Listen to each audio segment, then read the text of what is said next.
Hello there. Welcome into a Friday edition of the show. So glad to have you, whether you're listening on your radio, streaming the show online at extrasports1300.com, or you've downloaded the Extra Sports 1300 app to do your listening.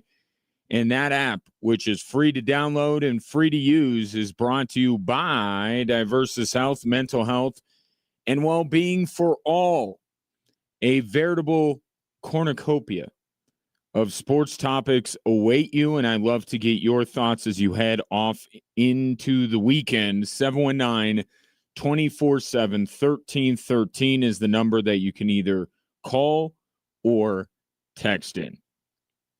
Let's start things off with what we saw last night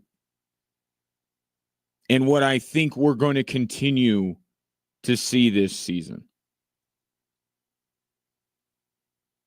You have gotten, I think, a little taste. Don't want to freak out. Don't want to, overreact. That's what we always say, even for week 2. But you're getting a taste of what this season is going to be for this crop of second-year quarterbacks. Jaden Daniels was absolutely magnificent last year. He was. But through 2 games, I know not a lot of people watched the Commanders-Giants game. You saw last night's game. Jaden Daniels through 2 games has not been what he was last year. He struggled a lot last night. He completed only 53% of his passes. He had a quarterback rating of 85 in a game that you can just ignore the final score. It wasn't that close. Green Bay dominated Washington on both sides of the football. And you look around the NFL here early on at some of these second-year quarterbacks. Jaden Daniels hasn't looked great the first 2 weeks. Bo Nix was awful on Sunday. Caleb Williams, you saw that Monday night game.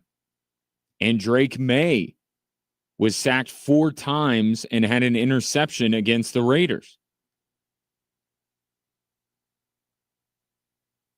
Now, there's some new here with some of these teams. And that's why you don't panic. But you certainly wonder if just the idea that year 2 is not going to be as good as year 1 was. Especially when you look at Jaden Daniels and Bo Nix. Drake May's a little bit different of a case. So is Michael Penix. J.J. McCarthy, second year technically in the NFL, but he's kind of a rookie in terms of his playing experience. But really, when you look at Jaden Daniels and look at Bo Nix, and I've been talking about it all summer long,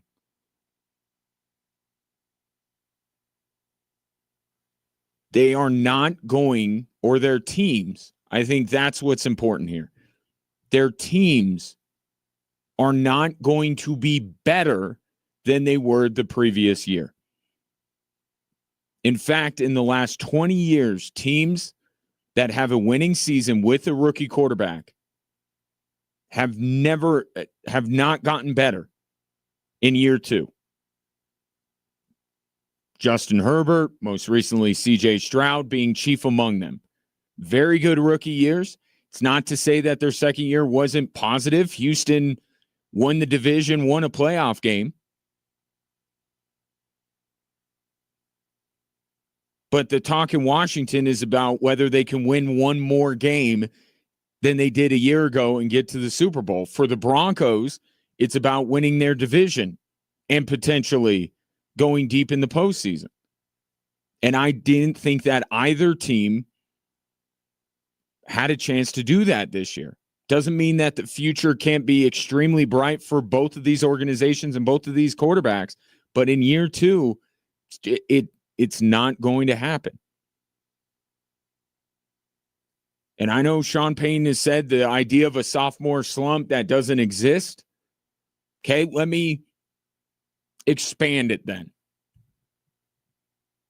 Because I do think that some of the numbers would back up Sean Payton's claim that you do see growth from year one to year two with quarterbacks. But in the case of his quarterback, in the case of the one in Washington, they played an entire season. Most rookies don't get a full first rookie season. They come in week 8, week 10, week 12. So I think that's part of the reason why you tend to see those second-year quarterback numbers creep up a little bit, because they're getting more time. They're playing more games. The touchdown numbers are going up. The yardage is going up. And they're improving. Right? And you saw growth from both Jaden Daniels and Bo Nix from game one to the end of the season in certain areas. But then what happens when it's a full year two? Yes, defenses catch up. Defenses have a full book now on who these quarterbacks are. They know their strengths and weaknesses better. They can defend them better. They're not going in blind. They're not learning new things about them. Not right now. And they're able to defend better. So I do think that the notion that defenses catch up and they learn, I think that is real. But keeping in mind Sean Payton's comments, let me expand it out.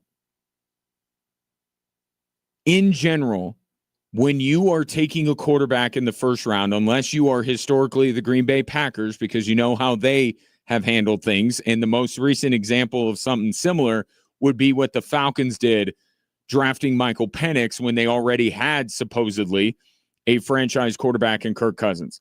But in general, when you are drafting, and the Commanders and the Broncos would be in this group, if you're drafting a quarterback in the first round, generally things aren't great, right? Just as a general rule of thumb, if you're taking a quarterback in the first round, your franchise probably hasn't been lining up the league for the last few years.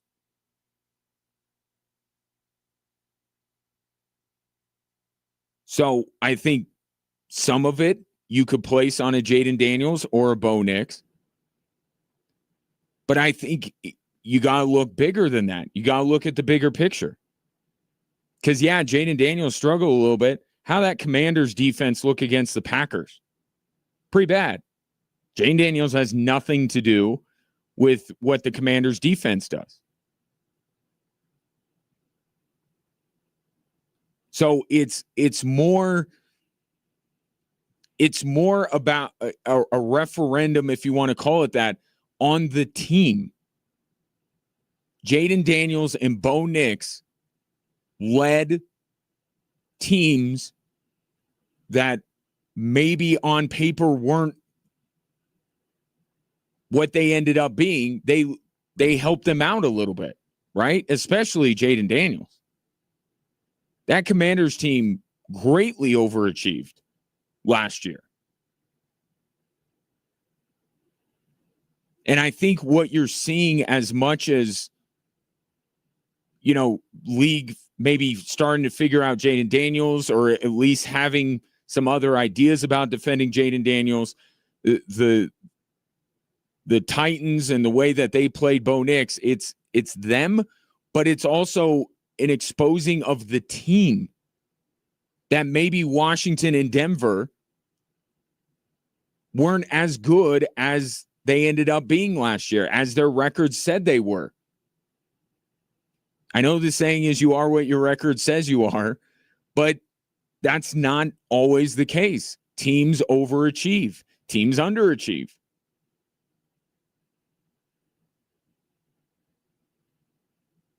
And I think we're going to see that Jaden Daniels will not nearly have a border. I mean, he had an MVP case by the time the season was over. Bo Nix in any other year without Jaden Daniels would have probably won the Rookie of the Year. They had terrific seasons. They're not going to be better.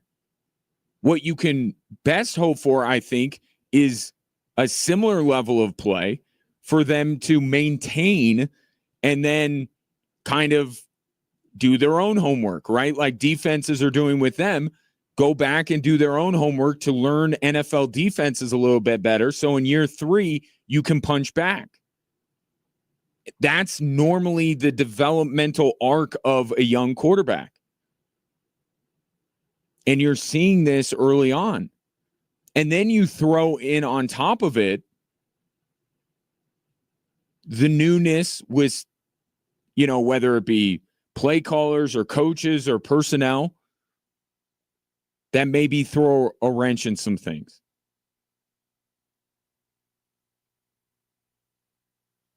I think with Bo Nix, and I've said this all week, there's plenty of criticism to be levied against Bo Nix, but I looked at Sean Payton first.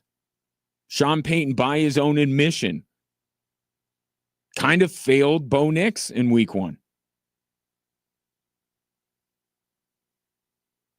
And you look at Jaden Daniels. Was last night all about Jaden Daniels, or was it a little bit more about maybe a Commanders team that is older and maybe not as talented as their record made them appear to be last year? And then you go to Caleb Williams is on play caller number 3, and Drake May is on play caller number 2. And there are questions about the New England offensive line. There are questions about the Bears offensive line. So I don't want to just pin it on Jaden Daniels and Bo Nix and say they're going to be worse this year. There are going to be some aspects of those two quarterbacks that aren't as good as they were a year ago. You got to give the defenses and the defensive coordinators in this league a little bit of credit. The idea that still a very young quarterback is going to be able to outsmart them or beat them from year 1 on to year 20. No, there's going to be a time where the defense will learn some things. Heck, the NFL and defensive coordinators kind of started to figure out Kansas City a little bit, right? The way they defended Patrick Mahomes and the Kansas City Chiefs has led to Mahomes maybe not being as prolific of a passer as he had been in the past. Defenses learn. And when their learning curve is greater than the learning curve of the young quarterbacks, when they can learn faster because they've been around, that's why it appears that second-year quarterbacks are not as good as they are the previous year. But you can look at all of these second-year quarterbacks and point out either new things or other existing things that could cause, along with the fact that defenses are figuring some things out, trying some different things, it all comes together to make it appear that there is something called a sophomore slump. Now, I expect almost every one of these quarterbacks to be better moving forward. And that's why I say you can't overreact, but you are getting a taste of what's to come. Jaden Daniels is going to be better than he has been the first 2 weeks. Let's give some credit to the Green Bay Packers and acknowledge what level of team they are. Jaden Daniels will be better. Bo Nix, I have no doubt, as soon as this Sunday, will be better than he was against the Titans.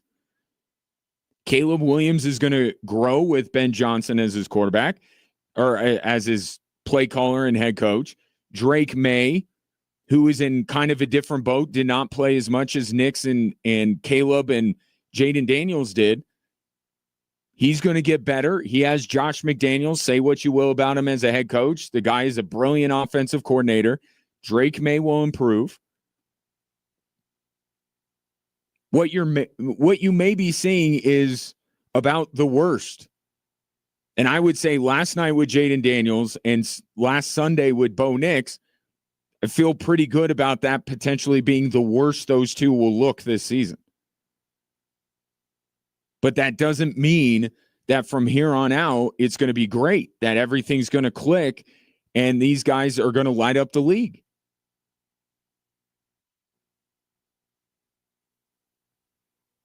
So, not saying that this is going to be the life of the Commanders all season, or that the way that the Broncos offense looked against Tennessee is going to be the way it is for all 17 games this year. But you're already getting a little sample and an early sign that it's just not going to be the charmed life that Bo Nix and Jaden Daniels had last year. It's going to be much more difficult. And that's where the real growth comes into play. 719-247-1313. Take your thoughts on that game last night. There is a Packers side of this story, which they look every bit the team that I projected them to be this year. And the Micah Parsons edition continues to be exactly what this team seemed to need. But in the meantime, let's move down to the college ranks, because Colorado, with this grand experiment at quarterback, will it be Ryan Staub tonight against Houston? And will it be Ryan Staub for the entire game? That's next here on Extra Sports 1300.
Trans-Siberian Orchestra is coming back to Colorado Springs on November 16th for 2 shows at the Broadmoor World Arena. Tickets are on sale now. Went on sale this morning.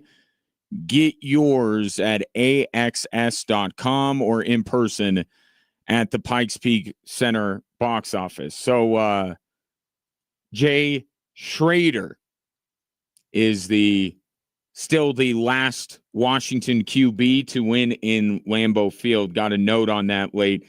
Jay Schroeder was a Raiders player, right? I kept calling him Schroeder. My apologies to the entire Schrader family. But Jaden Daniels did not get it done last night. Not just on him, and that's my point. There will be some moments where Jaden Daniels struggles because of Jaden Daniels. But last night certainly wasn't just on him. That looked like the youngest, fastest team in the league going up against, I want to say older, slower, definitely older, and not as fast as Green Bay. Shifting gears to college football, I don't know what the Buffs are going to do if this doesn't work tonight. I don't know where Deion Sanders can go next.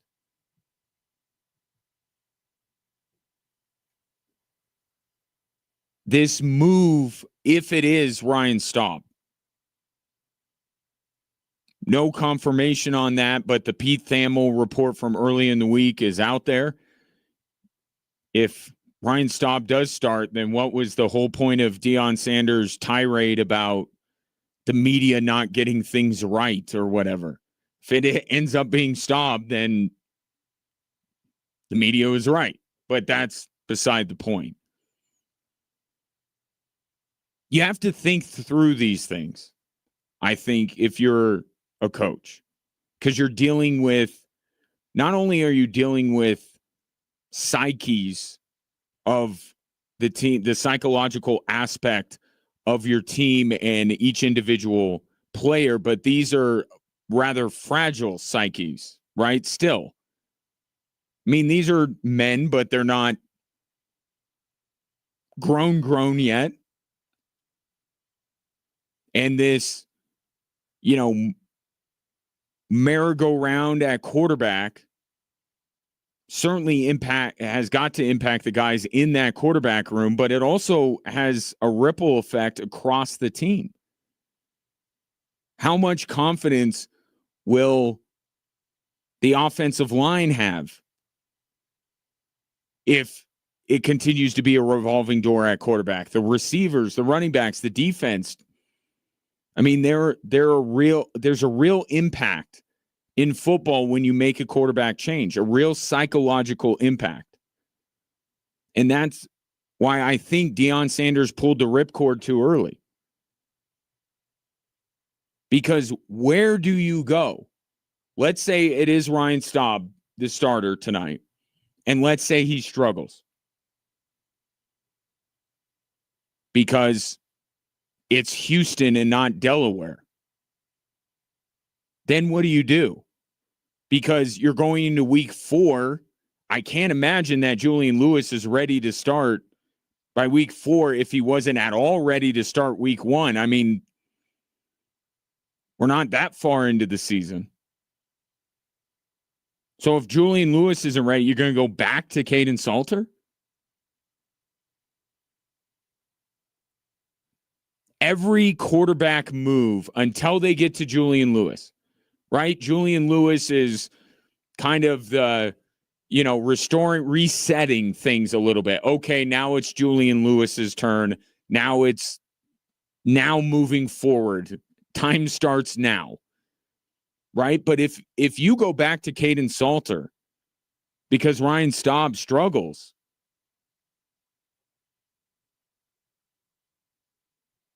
I mean, it's going to look worse.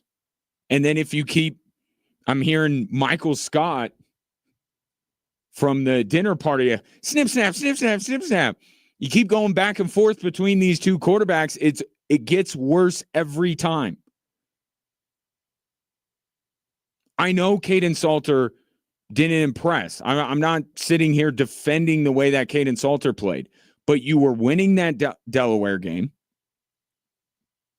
Okay, you weren't earning any style points, but you were winning. If you put Caden Salter maybe on that last drive of the first half, give him the second half, who knows? Maybe you could have seen him get into the flow. I mean, again, and I'm really not piling on Delaware, but it sounds like I am. It was Delaware. There was reason to think that Caden Salter might have been better had he gotten the entire game. But less than 6 quarters in, you're like, you're done with this guy. And now you're on to QB3, who wasn't even an afterthought with the quarterback competition. So if Ryan Staub doesn't work, it's going to be worse than it even was this week. And I don't know if even Deion Sanders has enough deflections to be able to get through the next couple of press conferences if he just ends up going back to Caden Salter or if Ryan Staub struggles.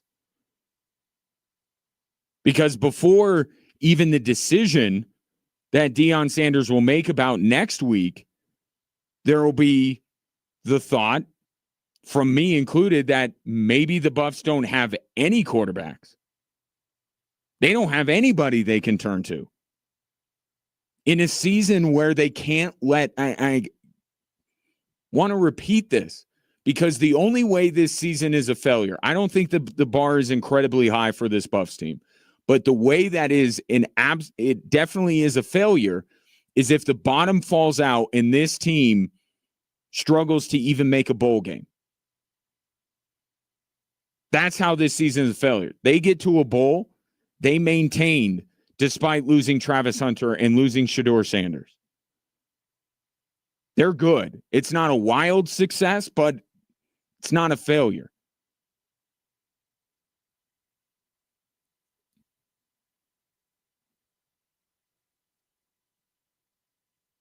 So if Ryan Staub doesn't work tonight, I don't know where the Buffs go. I don't know where they go from here. Now, will Staub work? This is not Delaware. This also isn't even the Utah game a couple of years ago. Right? It looked like in the opener, Caden Salter wasn't ready for the bright lights. He'd been playing at Liberty, was a very good player. This is a higher form of college football. This is a higher level, and Caden Salter didn't look at all ready for it. Is Ryan Staub going to be? That's my first question, and we may find that out pretty early, whether Staub is ready. This is another primetime game. Pretty much the Buffs have the window to themselves. It's on big ESPN.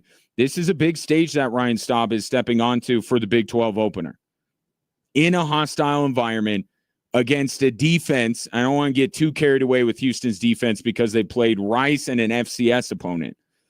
But Houston's defense, expected to be stingy, has been stingy. And they're stingy against the run, which, as we've been talking about all week with Bo Nix, it would be very nice if the Colorado Buffaloes could run the football to help out Ryan Staub. Houston's not a team that you feel like the Buffs can have a tremendous amount of success on the ground. But one thing I can say for Staub is that of the 3 quarterbacks, he's the only one where you actually have positive evidence. Right?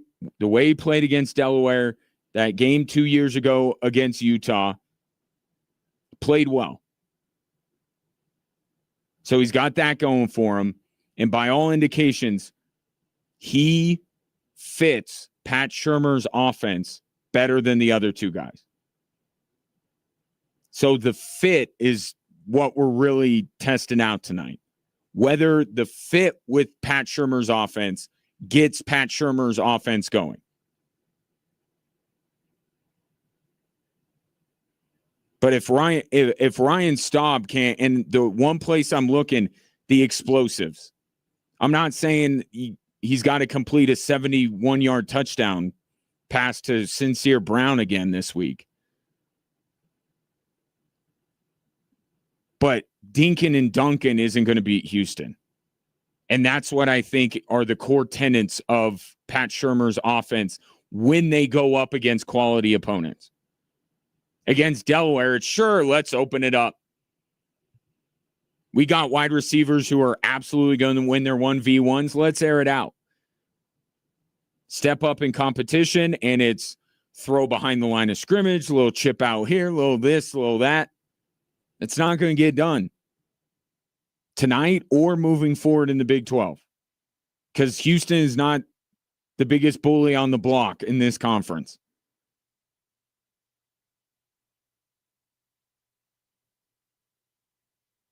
So even if Staub fits the offense, is the offense going to be conducive to winning? Because that's really my bigger issue here.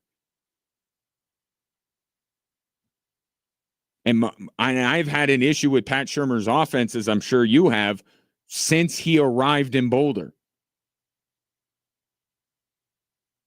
So part of me says, can any of these quarterbacks make Pat Shurmur's offense work? Shedeur did. Shedor's one of the best quarterbacks that CU has ever had. He was one of the best quarterbacks in college football last year. Yeah, he made it work.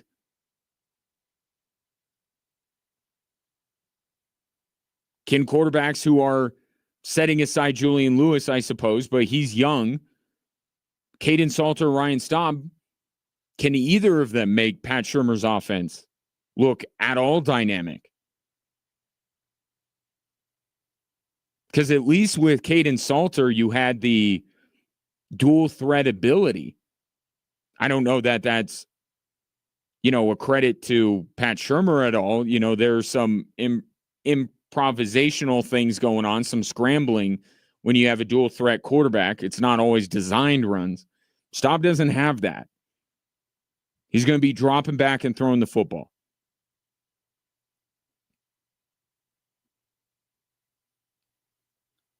But we have seen more from Staub than we've seen from Caden Salter.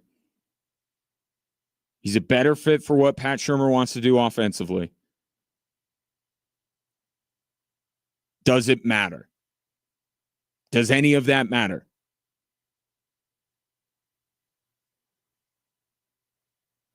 Because I don't want to put too much on Ryan Staub, because this is a bigger stage than he's ever played on.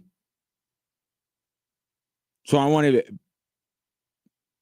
grade on a little bit of a curve.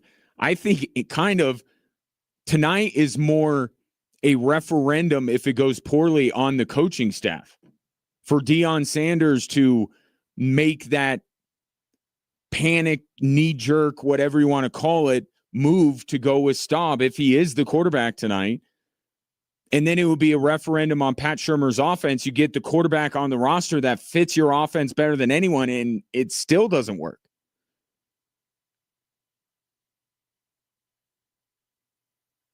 So if the Buffs don't show up well in Houston, I think you got to look at Shurmur and Deion before you look at Ryan Staub.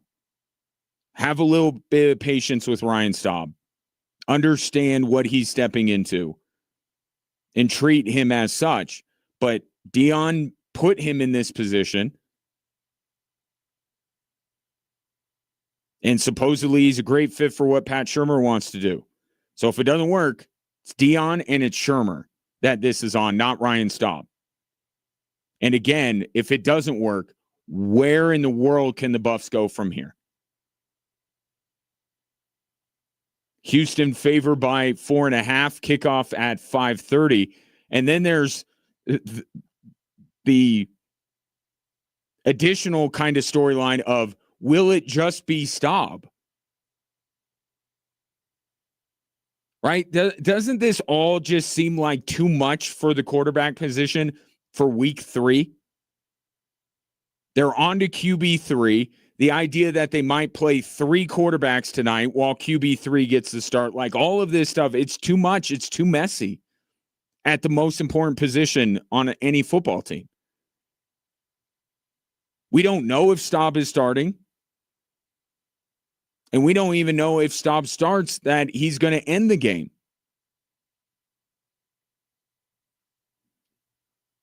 Take your thoughts on it. 719-24-7, 1313. More Drive Time Sports after this.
Welcome back, Drive Time Sports.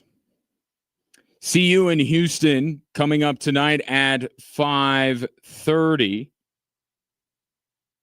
Ben coming back in. Welcome back, Ben. Says, I'm with you on Colorado. The quarterback situation is not ideal, but what you always need is consistency. Players, just like people at work, need to know what their rules are. If you keep moving them around, you cannot be prepared.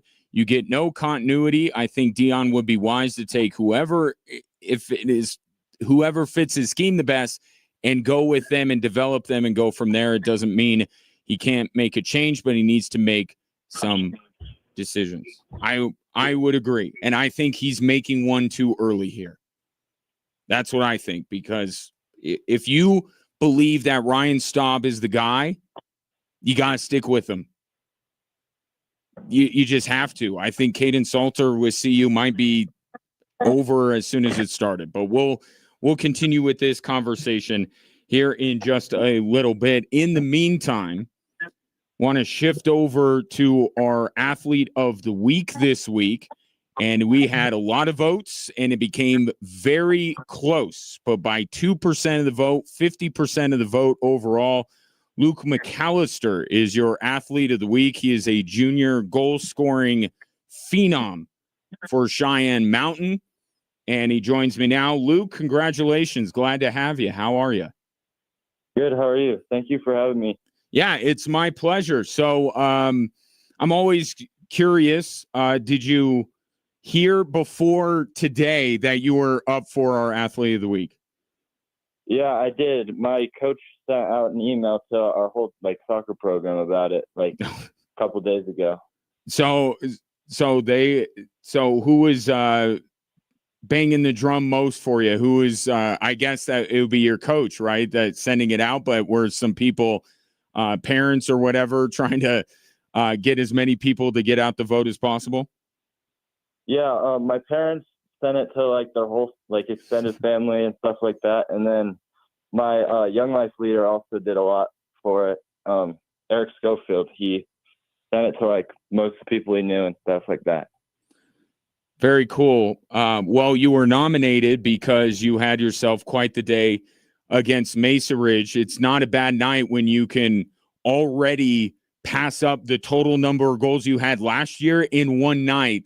Let's talk about that match and what was working well for you, because you not only scored goals for yourself, you were setting up your teammates as well. Yeah, so we started off a little slow. I had scored a goal in the maybe second minute. It was not the best goal, but it still counts. Every goal counts as a goal. So right, Luke, they don't ask how, they just ask how many. So keep that that in mind. They don't ask how, they ask how many when it comes to goals. So every goal, to your point, counts the same. Yeah, well, we started off a little slow, and then we had a very good talk at halftime about how we just need to play as a team, because everybody was just starting to look for goals, because we had scored a couple in the first half, and we were all just looking to go to the goal. And our coach was talking about how we need to start playing as a team and passing the ball, and that's how we play best, and that's how we score goals. So in the second half, we really came out strong and scored a bunch of goals because we started playing as a team and just knocking the ball around. And it feels like you guys are starting to pick up a little bit here. Took a couple losses early on, but even I know you guys didn't score any goals against Rampart, but it feels like these last 2 or 3 matches that you guys are starting to really find a flow. Is that a fair assessment? Yeah, we're definitely starting to hit the back of the net a lot more in these past couple games, except for our unfortunate tie against Rampart. Mm-hmm. But we've definitely done a better job of playing as a team and scoring in the final third in our game against Mesa Ridge and our game against Coronado. Absolutely. Luke McAllister, he is our Extra Sports Athlete of the Week from Cheyenne Mountain High School. He had himself quite the night against Mesa Ridge and has had a very good season. It's always, I think, kind of a big jump. You know, people may look at obviously going from like junior high to high school, which is one.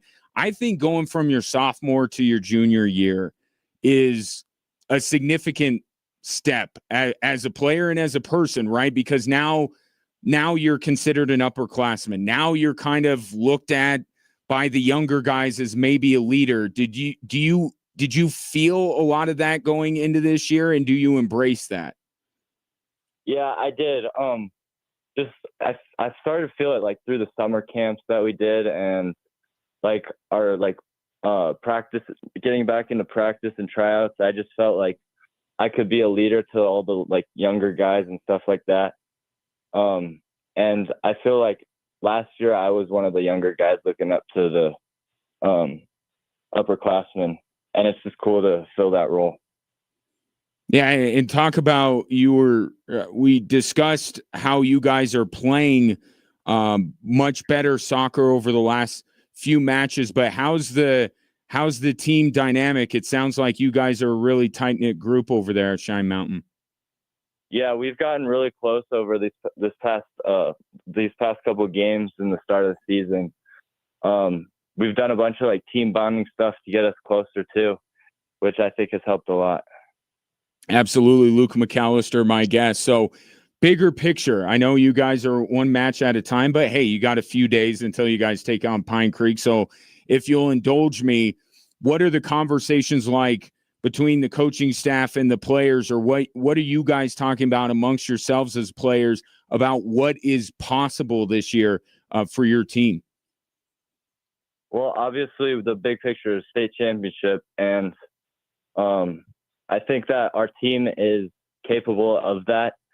But like I said earlier, we just need to continue playing as a team and just get closer and keep putting in work, and that could be a possibility this season, and I think it could be.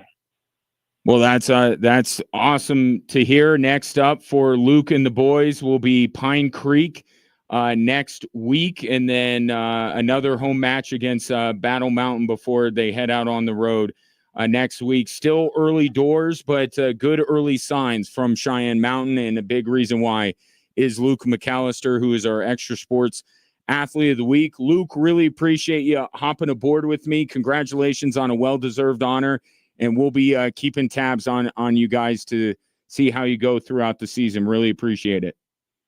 All right. Thank you for having me. Yeah, it's my pleasure. Luke McAllister, junior goal scorer. Just call him a goal scorer for Cheyenne Mountain, although that's even shortchanging Luke's game because he set up a couple of goals in that win against Mesa Ridge. Last time out, they had a 0-0 draw against Rampart, but to his earlier point, they got the 2-1 win against Coronado, couple of 1-0 losses to Centaurus and Niwot out of the gate, started to find the back of the net. To his point, Rampart, solid team though, but a good result. And then next week they'll take on Pine Creek. Appreciate him jumping aboard. And I just, I appreciate, and we had a similar situation to this last week with the Classical Academy. When I've done this, and it's been a couple of years since we've done it, I don't know why I haven't been. That's shame on me. I'm glad this is back and glad that we have the support from Blackjack Pizza and Salads to support these high school student athletes. But when I've done this, I've identified a few schools that really embrace this. And that's really what we want, right? For it to be a cool thing for these student athletes to get recognized for their exploits. TCA has always been great. Cheyenne Mountain has always been great. And I know that only one could win this week, but shouts to Lewis Palmer as well. This vote this week came down to two guys and it was Cheyenne Mountain. It was Lewis Palmer, and Lewis Palmer showed out as well. So I want to give a huge shout out to the Ranger fans as well, because they stuffed the proverbial ballot box as well. So appreciate Luke coming on. Congrats to him again. So he is our second athlete of the week for this 2025-2026 season. You could go to extrasports1300.com right now and nominate who you think should be the Extra Sports Athlete of the Week. We'll have 4 new nominees for you on Monday, and you can vote. And then the winner, just like Luke did, will join me on the show on Friday. Shifting gears after the break, Colts defense getting more hurt by the day. The latest next on Extra Sports 1300.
Welcome in hour 2 on this Friday. Moving right along. Again, appreciate Luke McAllister, our Extra Sports Athlete of the Week from Cheyenne Mountain High School, for joining me. Make sure you get in your nomination for next week's voting at extrasports1300.com. I do very much appreciate you watching the show on a daily basis, which you can do on any one of the social media accounts of record at XTRA Sports 1300 on Facebook, Instagram, YouTube, and Twitter. And while you're there, you can have your take on things. Love to hear from you. Also, alternatively, 719-247-1313. You could call or text into the show. So you probably already knew that the Colts were dealing with some injuries in their secondary. It has now been made official that Charvarius Ward, their number 1 corner, as well as their number 2 corner in Jalen Jones, out for Sunday's game against the Denver Broncos. And now Latu is hurt. Latu has a concussion, and he will not play, according to reports. So that's your top 2 corners and your top pass rusher that are now not available for Sunday's game. I will still say this. I mentioned it yesterday. I'll reiterate it. This is not an excuse for the play calling on Sunday to be similar to the play calling last Sunday. The Broncos need to look at the bigger picture here. I get it. It is very tempting to look at the personnel on the Colts that are out and say, let's sling it around the yard. No threat of a pass rush or less of a threat of a pass rush. Their secondary is weakened. Let's showcase Bo Nix. No. This is, Sean Payton talks about the race to improve. The Broncos need to be an improved football team. And part of that is getting the run game going. And it's not as counterintuitive as it might sound. Because if the Broncos come out and run the football, and they are successful at it, guess what that puts more strain on? Their pass defense. Why? Because now the Colts have got to respect the run game and try to compensate for the personnel they have out that help them in the pass game. The Broncos can be even more successful throwing the football if they establish the run, if they show balance. And this game is as much about the Chargers, Bengals. I won't go beyond that because Sean Payton today said he doesn't even know who they play after the Bengals. It's the Eagles. But the next 2 games after this, these are big games. These are games with the division opponent and a team that you're going to probably be battling for either the division or a wild card spot.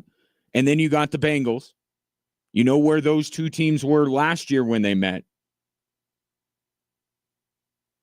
Do you need great balance to beat Indianapolis?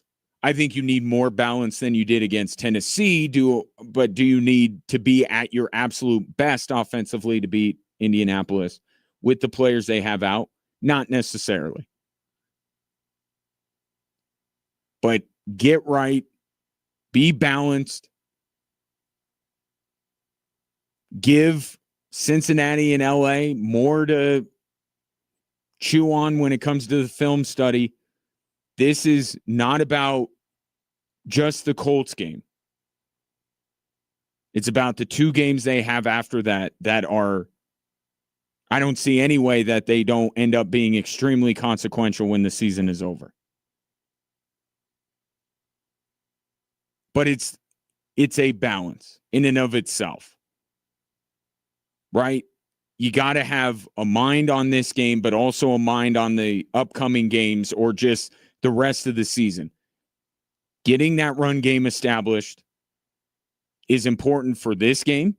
It will help you win this game, and it will help you in games moving forward. But yes, you will still look for ways to exploit how banged up the Colts defense is. It's a long game. There are a lot of plays. There will be plenty of time for Bo Nix to sling it around.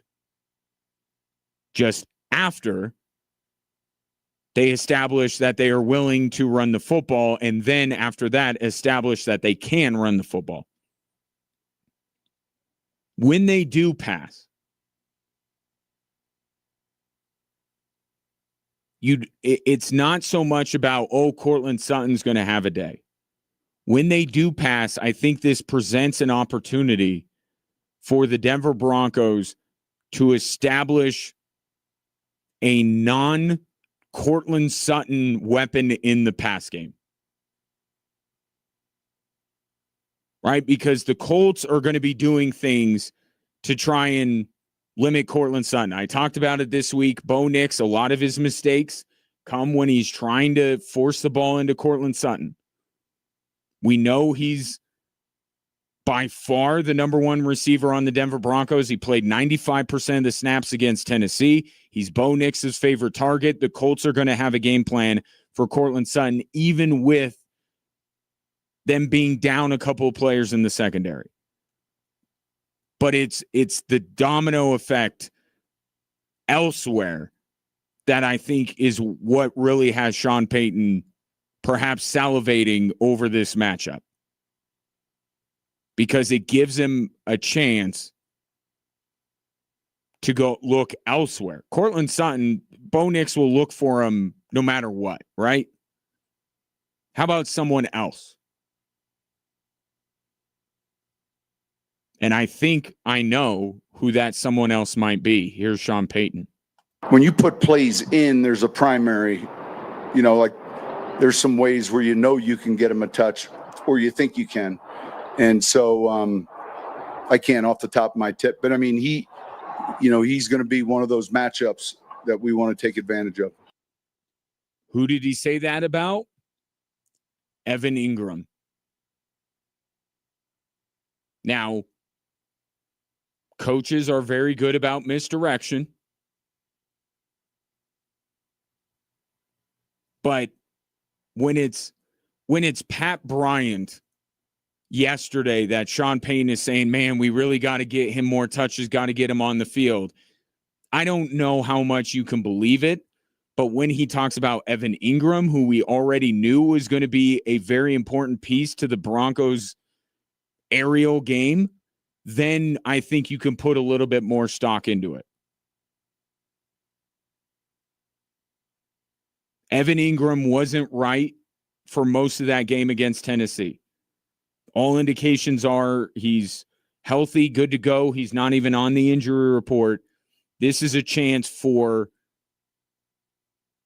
Sean Payton to utilize him as a joker, right? And that doesn't always mean that he's going to get a lot of catches.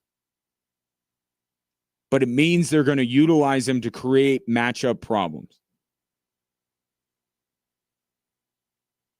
So whether it's Evan Ingram or maybe a Troy Franklin or Marvin Mims that is the beneficiary of already so much attention on Cortland Sutton, and now Evan Ingram is on the field, perhaps more than he was against the Tennessee Titans.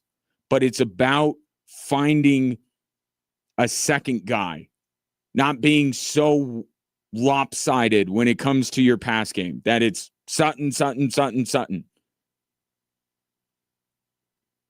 I think this is an opportunity to do that a little bit on Sunday.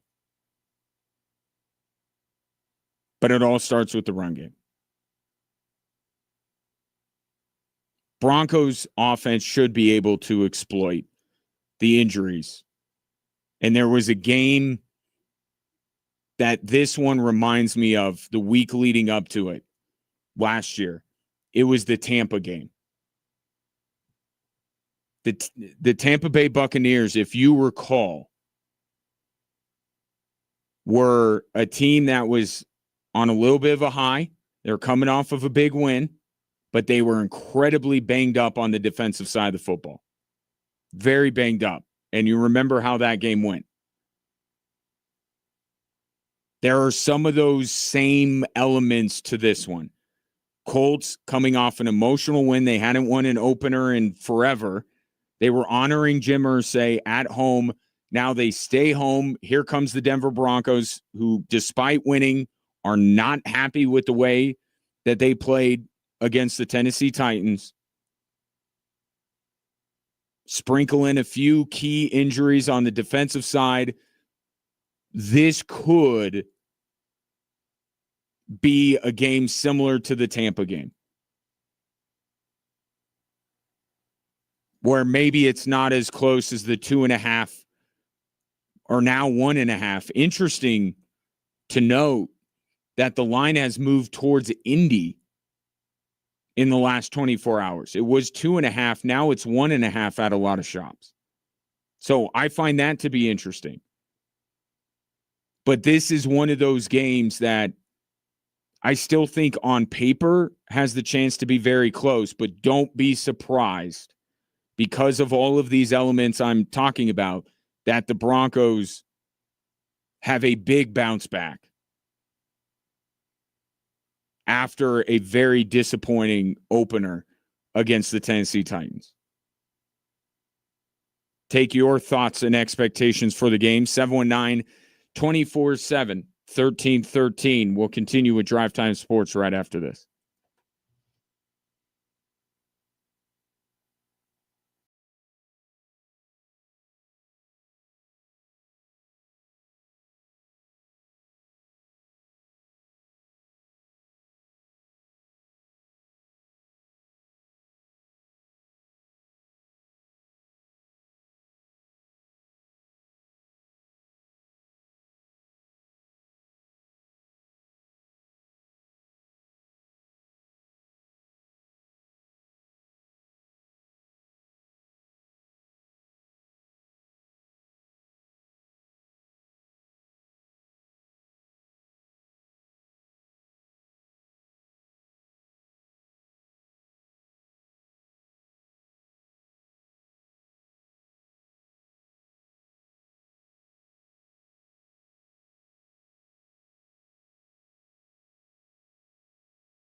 Trans-Siberian Orchestra returns to Colorado Springs on November 16th. They're going to do 2 shows at the Broadmoor World Arena. Tickets have just gone on sale this morning.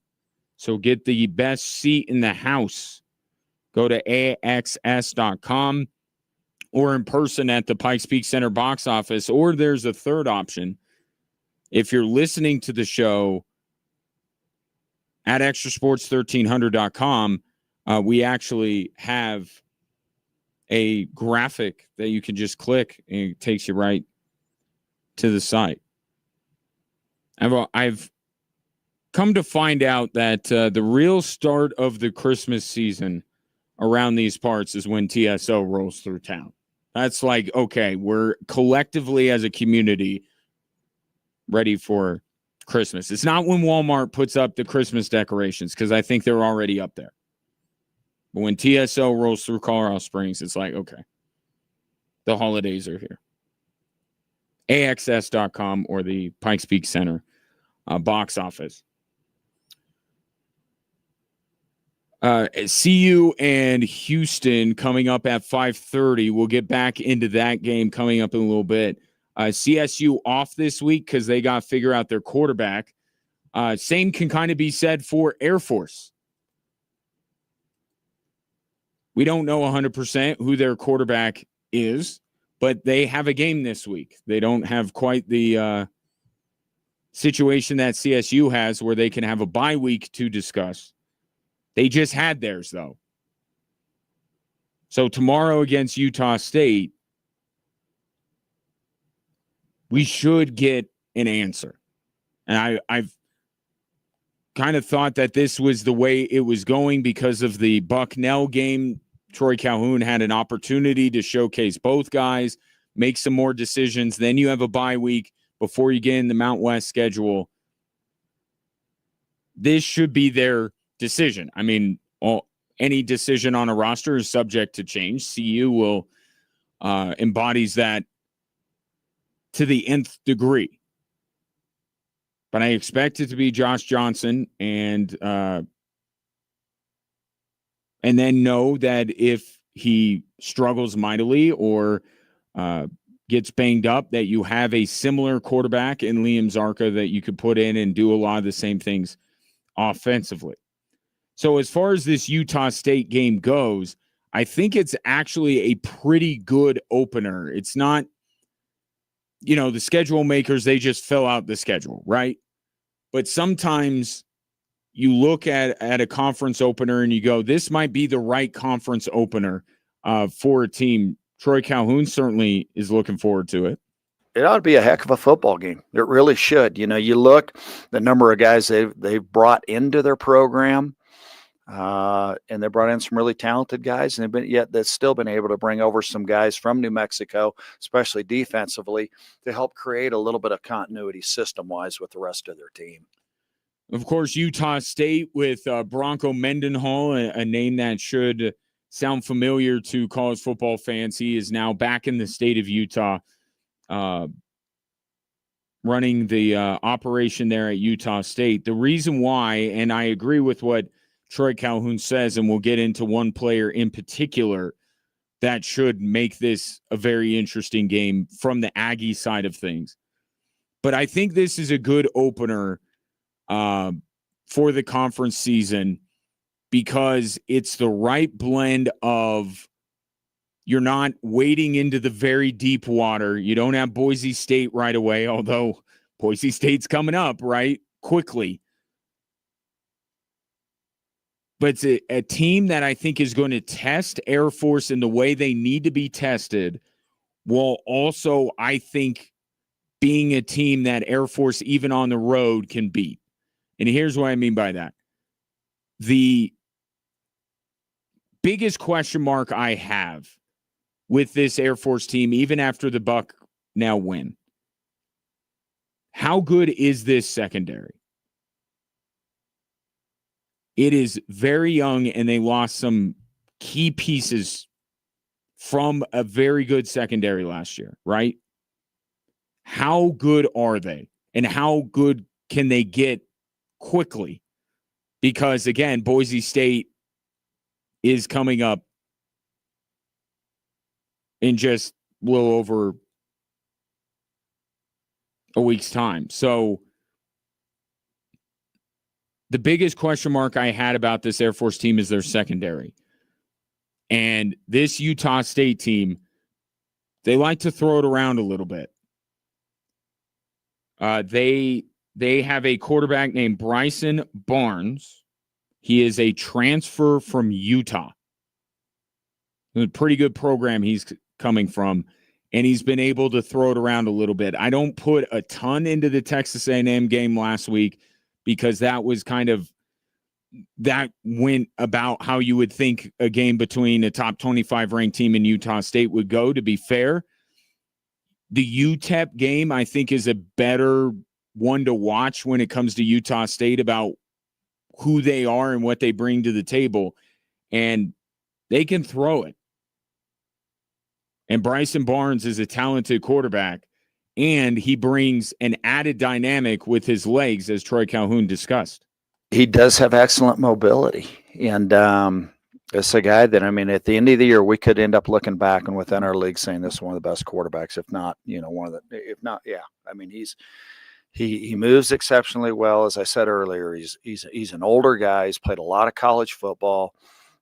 Literally played in the 2022 Rose Bowl and played in the 2023 Rose Bowl. He's a really good player. He is. And this secondary of Air Force is going to be tested early and often tomorrow night, and we'll see if they're up to the challenge. On the other side of the ball, this is where I think Air Force has a real path to victory, and I expect them to win. Utah State got absolutely run over by Texas A&M, which is a forgivable offense, right? You may be watching Texas A&M and Notre Dame tomorrow. Texas A&M's a good team, right? They ran for about 250 yards against Utah State. So there's this point where you go, okay, it's expected that an SEC team is going to run over a Mountain West team, especially not one of the elite Mountain West teams. But 200, and then it gets to a point, and I think 250 yards is the point where you go, oh, they're just maybe not a good run defense. And so you go back to UTEP, and UTEP ran for over 100 yards. So I expect Air Force to be able to do what they want to do, which is run the football, control the clock, keep a dynamic offense off the field, and that will be their path to winning.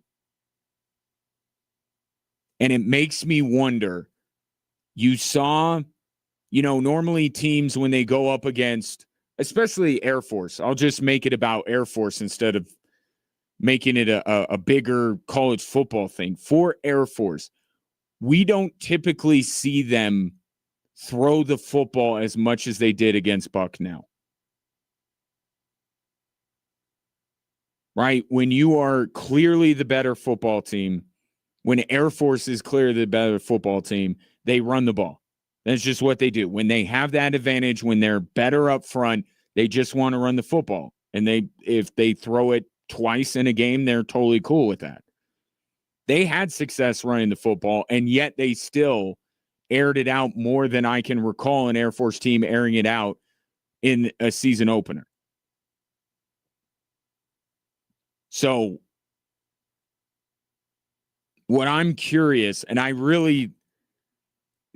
Utah State would make their personnel and what they're good at and what they're not so good at least what they've shown early on, would make me say this would be a game where Air Force just grounds and pounds and they just run the football all night en route to one of those signature, typical Air Force wins where they have the ball for, all but 8 minutes of the game or something like that. And then they just keep running the football. But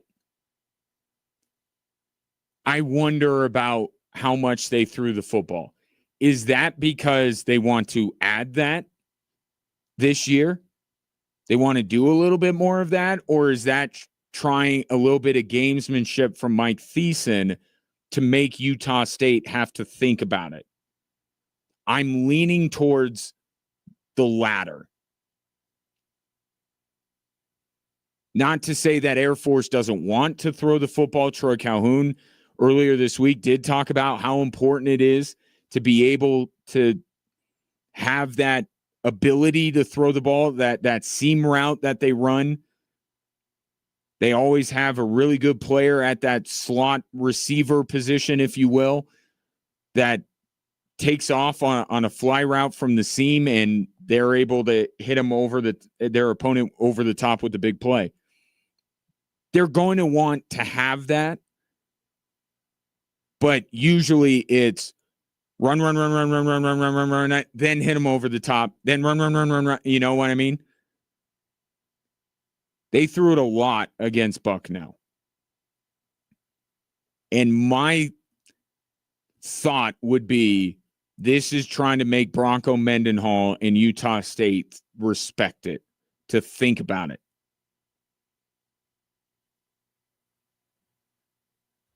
And I'm basing that on, what Air Force has been for about as long as I've been covering the team, longer than I've been covering the team.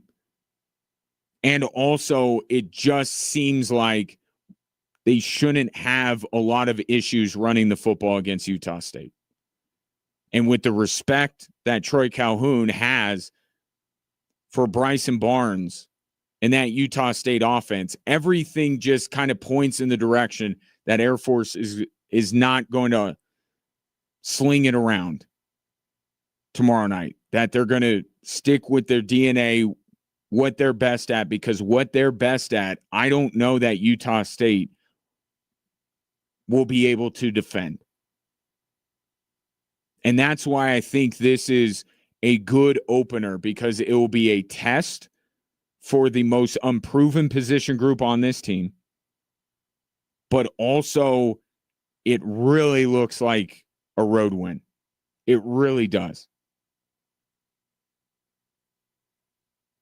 Because I think Air Force will be able to run the football, control the clock, and keep Utah State's offense off the field.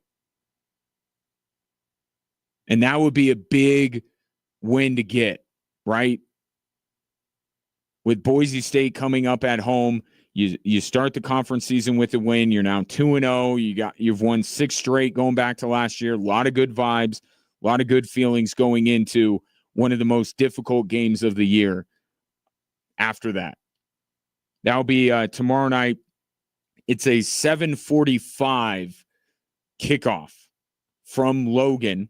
If you would like to listen to the game or even do that thing where you sync the radio call to your television, you could do that. Jesse Kurtz and Jim Arthur will be on the call. Their pregame coverage starts all the way back at 5:30, so they'll do an even deeper dive into this matchup than I just did, starting at 5:30 down the dial on 740 KVOR and also KVOR.com and the KVOR app. Coming up next, more football discussion.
We got a great Sunday of football for you here on Extra Sports 1300. Starting in the early window, it will be the master versus the student, or is it the other way around? What was Ben Johnson to Dan Campbell? But it will be Bears and Lions at 11, followed by Carolina and Arizona. And then the nightcap will be Atlanta, Minnesota. And you can hear all three games right here on Extra Sports 1300. And don't forget, if you're out and about on Sunday night, you can still listen to Sunday Night Football courtesy of our friends at Westwood One on the Extra Sports 1300 app. So you got that going for you, which is nice. Now, I would certainly say that Detroit-Chicago is one of the headline games this weekend for a couple reasons. There's the Ben Johnson, Dan Campbell dynamic here. But week 2 is not an insignificant week. Teams that start 0-2 make the playoffs in the last 20 years 11% of the time. Not great. Teams, furthermore, that win a Super Bowl after going 0-2 in the last 20 years, 3. Whatever percentage that is, there's been 3 Super Bowl champions in the last 2 decades that have started a season 0-2. The 93 Dallas that's 93 Dallas Cowboys. It's longer than 20 years. 30 years. 93 Dallas Cowboys, 0-1 Patriots, 0-7 Giants. We're all teams that started 0-2 and won a Super Bowl. Last 20 years, it'd be the Pats and the Giants. Okay, there are 3 teams this weekend who have Super Bowl aspirations that are staring 0-2 in the face. One of them is Detroit. One of them is Baltimore, and one is Kansas City. All 3 of these teams would be wise to win this weekend.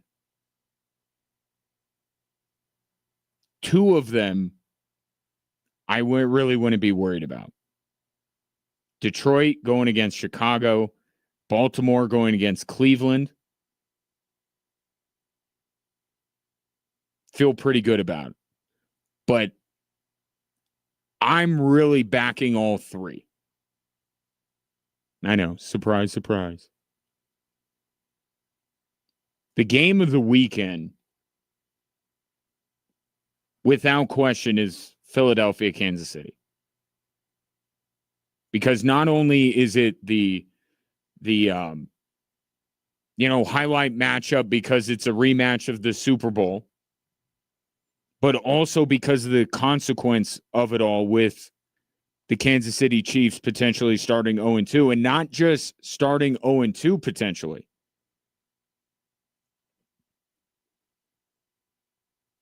If they lose on Sunday, it would be the first time in the history of Andy Reid and Patrick Mahomes together that the Chiefs have lost 3 consecutive games, even carrying over from the previous year. They have never done this. What they might end up doing if they lose to Philadelphia. There have been a few other times the Chiefs haven't even lost back-to-back games that often with Reid and Mahomes. But a few examples. See if you notice a trend here. In 2018, the Chiefs were staring a 3-game losing streak in the face and proceeded to beat the then Oakland Raiders 35-3. 1 year later, you'll recall this game. Chiefs had lost back-to-back games, and they lost their quarterback. Patrick Mahomes injured in the Broncos game. Matt Moore came in, and that game ended up being 30-6 in favor of Kansas City. Then you skip a couple of years with no back-to-back losses. 2021, they played the Philadelphia Eagles. That was the first matchup between Patrick Mahomes and Jalen Hurts, which has become more of a thing recently. And the Chiefs won 42-30, and Patrick Mahomes tossed 5 touchdowns. The most recent one was 2023, where the Chiefs beat Bailey Zappe's New England Patriots in Foxborough 21-17. Outside of that last game, do you notice something about the others? 35-3, 30-6, 42-30. When Kansas City historically has been staring down the possibility of a 3-game losing streak, they tend to play extremely well. 2 blowouts, 1 prolific offensive night. The Kansas City Chiefs, not only do they not lose 3 games in a row, they usually decisively win that game that if they were to lose, they would have a 3-game losing streak. They normally come out really well in a game like that, and I would expect the Kansas City Chiefs to do that on Sunday. Yes, Xavier Worthy is a question, but this is an organization and a team that has obviously a lot of pride, and they can do something about it. I'm not saying that Kansas City is going to blow out Philadelphia. But if you think that the Kansas City Chiefs are not going to respond with a far better effort than they had in Brazil against the Chargers, you're sorely mistaken. Kansas City's going to come out swinging against Philadelphia. And if they do not win,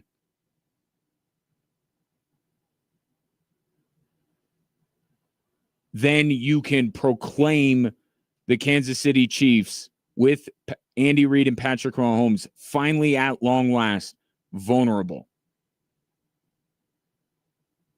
There have been other times that people have tried to squint and tilt their head and try and find a reason why. Last year was a great example. Oh, Kansas City, they're vulnerable. They can be gotten. Okay, how many teams beat them last year? 2? When they had Mahomes on the field? This would be a real sign that Kansas City is losing its power. And I know 2 of the 3 losses will be against Philadelphia, so it's not like they're vulnerable to the entire league. But if we're talking about Kansas City as a Super Bowl team, Kansas City as a dynasty, if Philadelphia wins again and the Chiefs go on their first 3-game losing streak that they've ever had with Patrick Mahomes as their quarterback, then if you are the Buffalo Bills, if you are the Baltimore Ravens, if you are the Green Bay Packers, if you are an elite team in this league, you will be able to say, we can get them. For the first time since Andy Reid and Patrick Mahomes got together, you would have proof that you can beat them. Especially the consequence of this is especially in the AFC with those teams like Baltimore and Buffalo that seem to have a psychological block as much as anything else when it comes to the Kansas City Chiefs. It's not just how they match up on the field. It's also between the ears. There is a mental thing with Buffalo and Baltimore when it comes to the Kansas City Chiefs. And that would go down a little bit if you saw Kansas City start this season 0-2 and then thinking back to the Super Bowl and how they got absolutely run out of the building. This would be a real sign that Kansas City is vulnerable. Not to every team in the NFL. It's not like I would say they're not making the playoffs or anything like that. But for the best teams in the AFC, they would be able to seriously look at this Kansas City team and say, we can get them. But the flip side of that is if Kansas City comes out, as much as everybody is down on them after what happened in Brazil, and they beat Philadelphia, then it will be a sign that they're not done yet.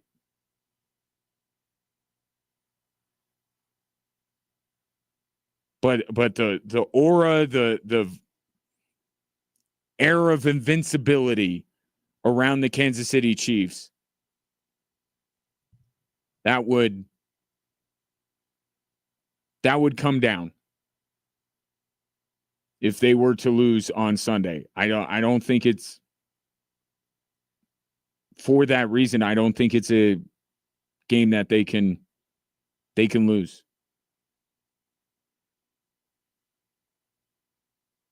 And look, when we talk about week 1 to week 2, there's this idea of a letdown game. And I'll say this about the Philadelphia side of things. They don't need this game nearly as much as Kansas City does. Philadelphia loses this game. I would say this. That game on Sunday is about Kansas City. If Philadelphia loses that game, there's no reason to be like, oh, Philadelphia, they're not all they're cracked up to be. There's no downside here with Philadelphia. This is all about Kansas City. If they win, the reports of their demise may be a bit exaggerated. If they lose, you have real evidence, something that has never happened in the history of Andy Reid and Patrick Mahomes as a duo, that they have lost 3 games. They haven't lost 3 games in a row at any point during this entire dynastic run they've had.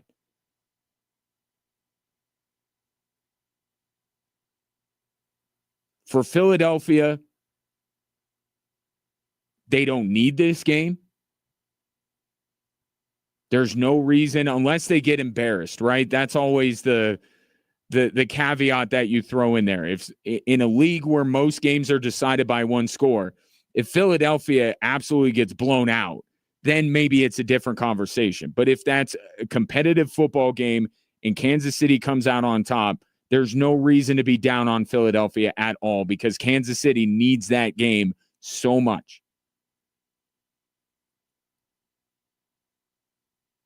And the Chiefs, by the way, home underdogs.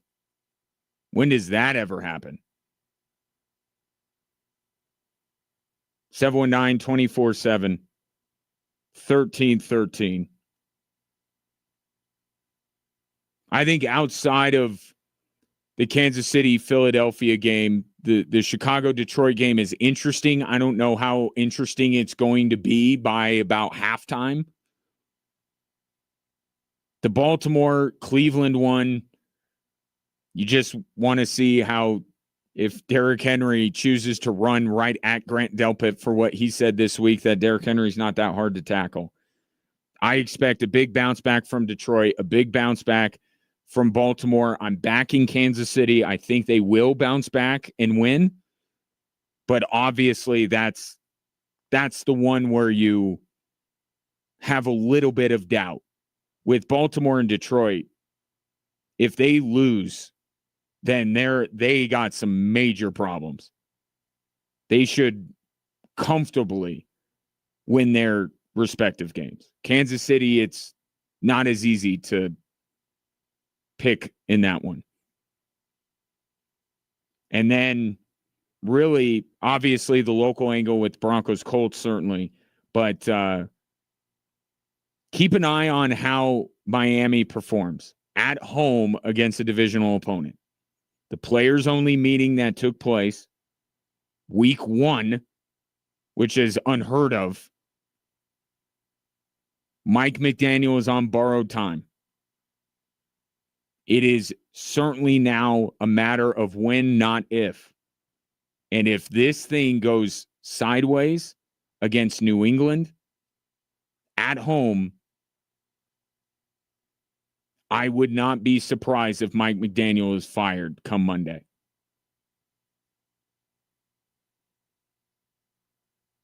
What games you looking out for? 719-24-7, 1313.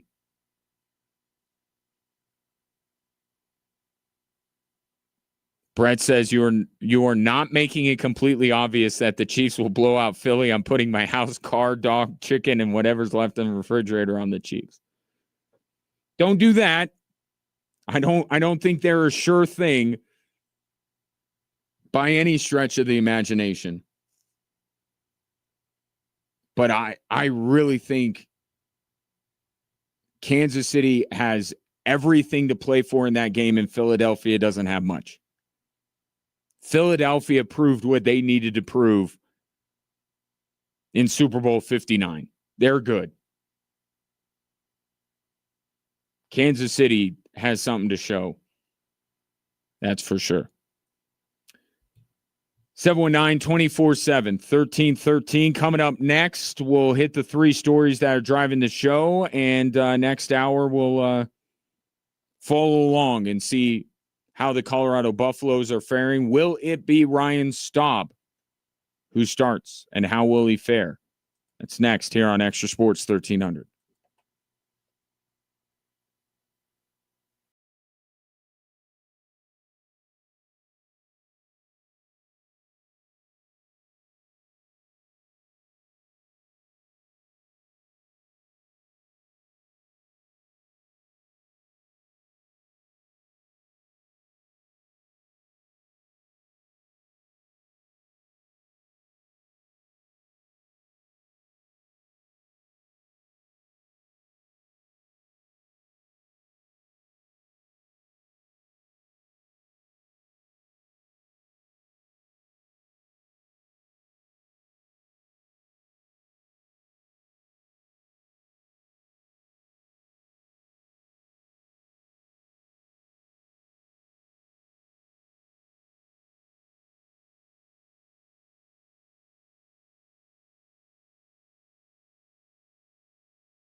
Hello there. Welcome in hour 3 on this Friday. Glad to have you, whether you're listening to the show or watching the show, and hopefully listening while you're watching.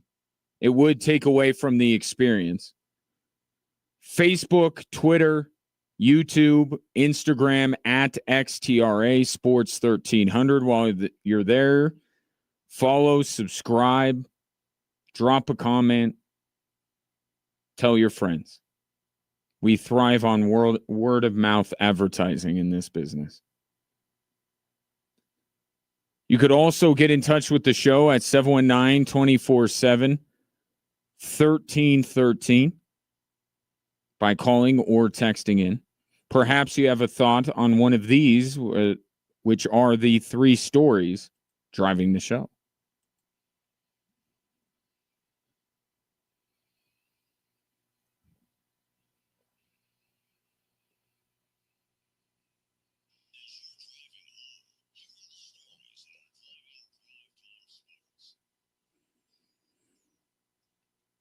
All right, we start with what we saw last night. Play clock running down. Daniels wants snap. He's got it. Back to pass. Rush coming. Flags fly. Daniels wrapped up and sacked. Micah Parsons was the first man to apply the heat, and then Cooper finished him off.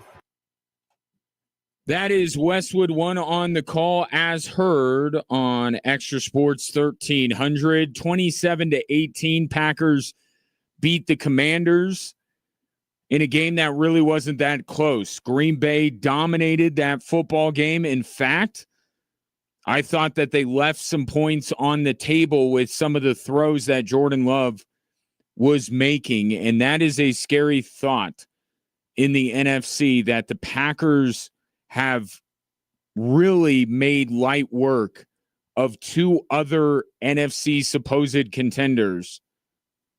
And I still think that there's another gear that this team can hit. But that's more on the offensive side. On the defensive side, I mean, they look in midseason form. This Micah Parsons deal, to make a local comparison, I mean, this is like Aaron Gordon to the Nuggets. Right? Just like putting the finishing touch on an already very good team. Maybe it's DeMarcus Ware for the Denver Broncos if we're keeping it in football. But this fit looks hand in glove. It is exactly what this Packers team needs. And Micah Parsons, despite, and maybe there is another gear for this Packers defense to go, because Micah Parsons is on a pitch count. Remember, he's not 100% healthy. But this Packers team, to me, we'll see what the Chargers do on Monday night against the Raiders. But I would even say if the Chargers blow out the Raiders, I'd still say the most impressive team through week 2 would have to be the Green Bay Packers.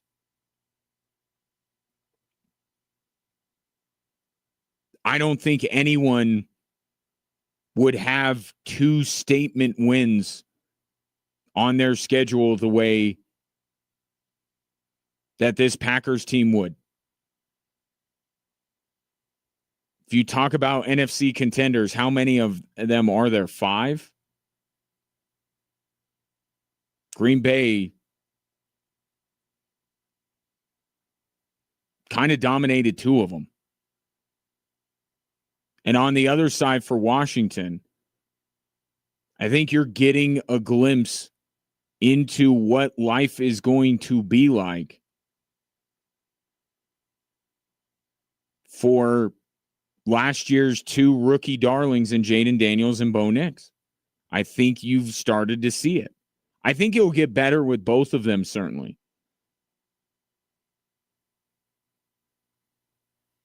But this is what you get with year 2 of a young quarterback. And it's not just about the quarterback himself. Yes, teams are learning, and having Micah Parsons to run at Jaden Daniels helps out a lot. It's not just Jaden Daniels unable to find another gear in year 2. And same with Bo Nix. It's also the team as a whole. In general, if you are drafting a quarterback in the first round, you're not in a great spot as a team. And I think the Commanders and the Broncos would qualify for that. And they both took a quarterback in the first round. And they overachieved in year 1. And what I think is being a bit exposed here with Washington, and we'll see what happens with the Broncos on Sunday, but I think what you're seeing is not as much Jaden Daniels getting exposed as the rest of the Commanders team getting exposed. That defense, man, if Jordan Love hits some of his throws, and it's not like I'm talking about Jordan Love hitting some of his throws to, into tight windows. If he would have hit some of the open receivers that he had, that game would have been an absolute laugher. The Commanders, you knew, had some weaknesses last year that Jaden Daniels was able to cover up. Well, if Jaden Daniels is not able to cover those up, then you're left with a team that is getting exposed. And I think you saw that with the Broncos in week 1. Sean Payton did not do Bo Nix any favors, put him in a really bad spot. And Bo Nix struggled mightily. And then guess what?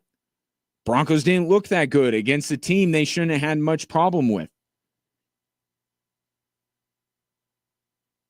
Teams that have a winning record with a rookie quarterback don't tend to be even better the next year. And you're getting a glimpse of that with the way that this NFL season has started. It will get better for the Washington Commanders. I still think they're a good football team overall. And I think certainly the Broncos are going to look better moving forward than they did in week 1. But it's a little bit of a sign of the charmed life that those two franchises lived last year. Not going to continue. It's going to get much, much more difficult. And second-year quarterbacks don't typically counter that. It's usually down the line in their development. Speaking of the Broncos, here's story number 2. When you put plays in, there's a primary, like there's some ways where you can get them a touch or you think you can. And so I can't off the top of my tip, but I mean, he's going to be one of those matchups that we want to take advantage of. That is Sean Payton today talking about Evan Ingram. The Colts defense is getting less healthy by the minute. Already concerns at the cornerback position with their top 2 corners being out, and now their top pass rusher, Latu, is out. And the only guy graded better as a pass rusher in week 1 than Nick Benito was Latu. So this Colts team is incredibly hurt on the defensive side of the football. And this is a great chance for the Broncos to kind of do what I was saying, that it will be better for Bo Nix. They will not be as bad as they were in week 1. But I think what this presents an opportunity for is not, hey, Cortland Sutton's going to go off. This is a chance for the Broncos to really showcase what this pass offense can look like, right? By finding a guy not named Cortland Sutton, right? And that could be Evan Ingram, as Sean Payton points out. But that can't happen before they start running the football. Got to come out with the same game plan they should have had against the Titans. Run the football, ease Bo Nix into the game, and then you can attack this banged-up Colts defense. But as Sean Payton discussed today, Colts can do a lot of things with their blitzes and their pressures. And if you're putting Bo Nix in a situation where he's got to read those with no threat of a run game, That's where things can get a little bit dicey for the Denver Broncos on Sunday. If they run the football, establish that, work the pass game off of that with the injuries that the Colts have, this should be a much better second game for the Broncos offense than it was against the Tennessee Titans. And as long as the defense can hold down Jonathan Taylor, this has a chance to be like that Tampa game last year.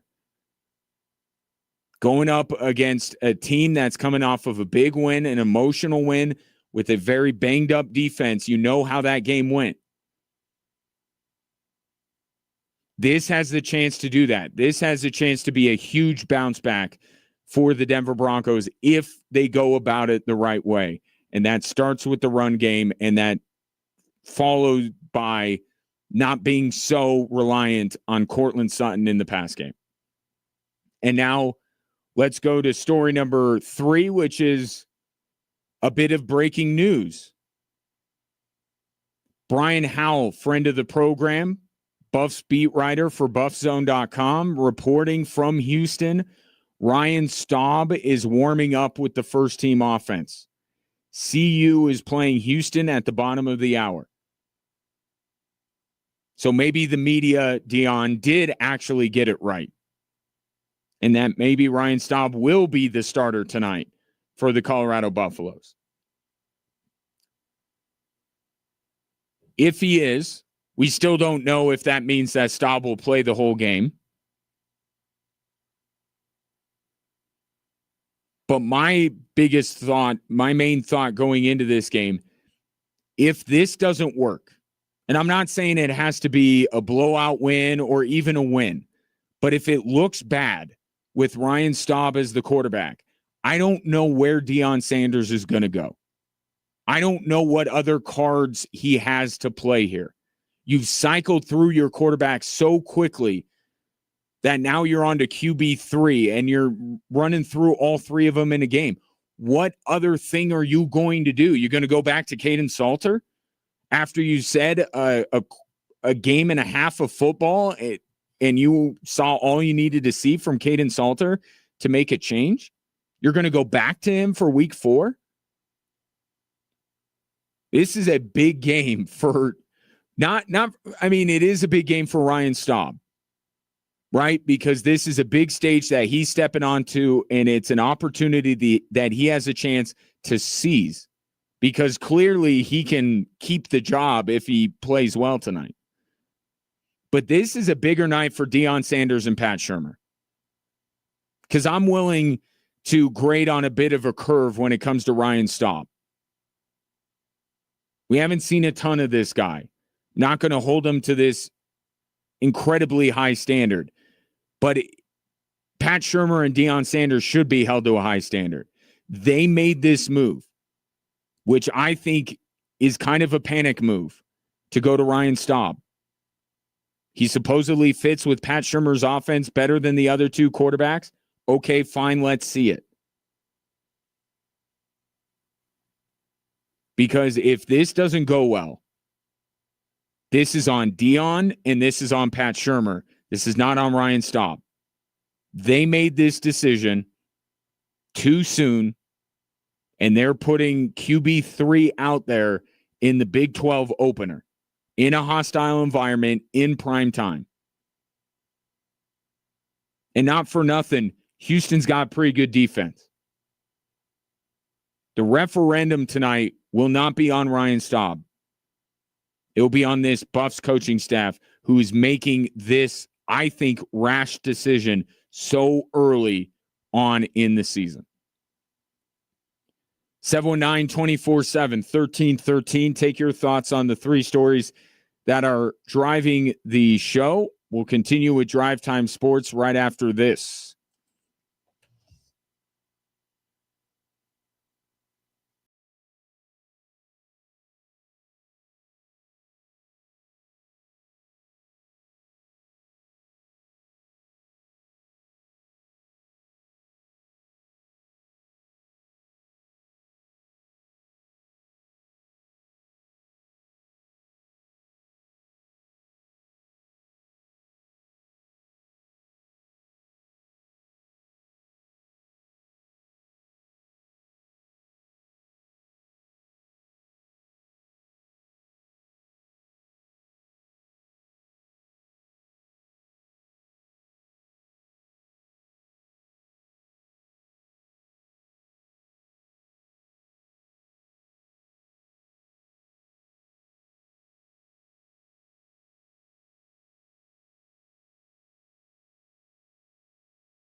Buffs and Cougs coming up bottom of the hour. I'll keep an eye on it, see how we think Ryan Staub starts. And I keep going back to this. It's not just the fact that they're on to QB3 in week 3. It's the fact that there's a chance that Ryan Staub is not going to play the entirety of this game. They're not even going to give him the whole game. They didn't give Caden Salter they didn't even give him the whole half. I'm already not a fan of the bringing in Julian Lewis for a cameo. And Albert brought this up the other day, text in, and I think this is the best explanation I've got on it. Now, because of the portal and everything, you got to recruit your own players. So throwing Julian Lewis a bone every once in a while and letting him go out there and play a little bit maybe helps them keep Julian Lewis moving forward. Still not the best thing for your football team. Still not good to throw a wrench into what you're doing by throwing in another quarterback. You know, there was Tebow and Leak. Right? And everyone thinks that they can operate with two quarterbacks in the same game.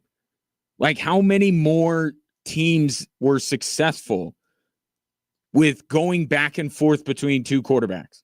And Tim Tebow is the greatest college quarterback of all time. And Chris Leak was tremendous. And one of the best coaches of all time in Urban Meyer. Like him or don't like him, he's one of the best college coaches ever. And a roster that was absolutely loaded with talent. You can't look at that Florida Gators team and say, we could do the same thing. So I already don't like that. But they went the extra step and then brought in Staub. And then they bring back in Salter, and then they give Julian Lewis more time. It's sanity has to prevail at some point at the most important position on the field for the Colorado Buffaloes. They got to find a guy. Maybe it's Staub. Maybe it is. But if Staub shows that he can be the guy, yeah, he's not going to be as dynamic as Caden Salter was promised to be. He's not as, it doesn't have the ceiling that Julian Lewis does. But if he operates the offense, if the Buffs put points on the board, even in a losing effort tonight, they got to stick with him. And they got to stick with him for the entirety of a game. Pat Shurmur is not a genius level offensive coordinator that he can weave in a bunch of stuff. He's got to figure out how to operate with one guy. He had Shedeur Sanders, and he didn't get a ton right. And now you're going to give him three different running backs or three different quarterbacks with different skill sets, different, experience levels. Like, you got to find a guy. We'll see coming up here in just a little bit. Let's take a couple of your texts here. Richie texting in says, I know you hate Bo Nix. I don't. But if you need to be fair, no second-year quarterback looked very good after the game last night. Even your beloved Jaden Daniels is passing below 60%, and he hasn't even been off the chart so far. Perhaps I wasn't as clear with this because when I invoke the name Bo Nix, I think maybe my attention and your attention goes to that conversation. I'm saying Jaden, and I started the show with this, it's Jaden Daniels and Bo Nix. It absolutely is.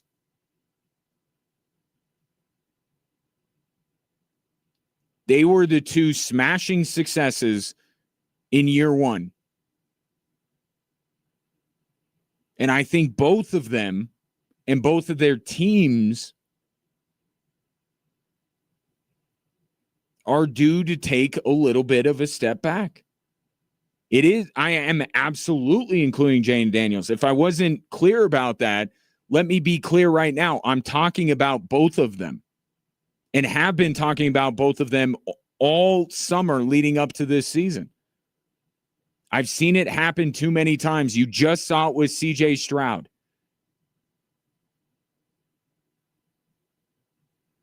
And I would put C.J. Stroud in between Jaden Daniels and Bo Nix in terms of how good of a quarterback he is, a quarterback prospect. I like Jaden Daniels coming out of LSU a little bit more than I like C.J. Stroud coming out of Ohio State, and I like C.J. Stroud coming out of Ohio State a little bit more than Bo Nix coming out of Oregon. But it absolutely applies to both of them. And I don't think it's even a given that without everything else being right, that Drake May takes a step forward or Caleb Williams takes a step forward or Michael Penix. But I think they're in a little bit of a different situation because of how much has changed around Caleb Williams.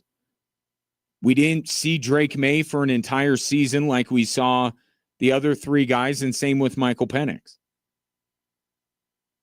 I think Daniels and Nix you group together, and I'm saying both of them are not themselves and their teams are not going to live as much of a charmed life as they did last year. Now, to be fair, right, as much as I lump them together, Bo Nix was far worse against the Tennessee Titans than Jaden Daniels has been in either one of these first two games. So, yes, I group them together, but also if you look at them individually, Jaden Daniels, him struggling last night was still much better than Bo Nix showed against the Tennessee Titans. I suppose I'm not beating the allegations that I hate Bo Nix. I don't hate Bo Nix. I don't believe that he is going to be a top 4 or 5 quarterback in this league like Sean Payton says he is. But I think if Denver gets everything else right, he could be like a Brock Purdy. And I don't mean that to demean him. It's not an insult. It's an acknowledgement of the limitations of the player in saying that they need help, but you can win a lot of games. San Francisco has won a lot of games with Brock Purdy as their quarterback. They've been to Super Bowls with Brock Purdy.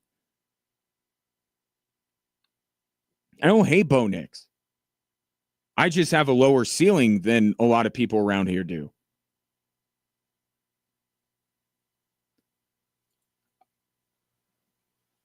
Earlier, I talked about the consequence of this game for the Kansas City Chiefs. We've never seen the Chiefs with Mahomes and Reed lose 3 straight games.